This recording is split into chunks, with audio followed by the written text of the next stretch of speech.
Sä valehtelet. Ei vaan mikä sulla oikein on? Mitä sä tarkoitat? Kerro sä. Hitto paska.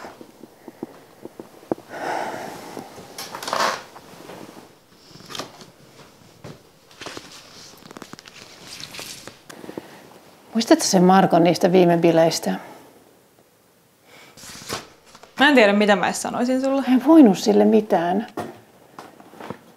Se oli ihan kuin joku voima, suurempi voima, joku painovoima tai jotain, kyllä sä tiedät. No en tiedä.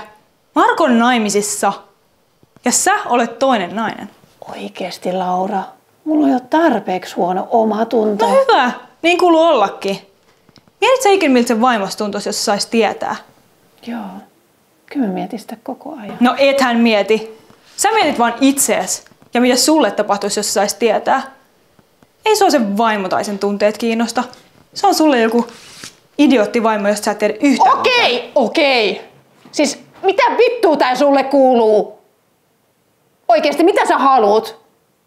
Haluatko, että mä tukehdutan itteni tähän saatana pehmo-jänikseen? Oikeesti?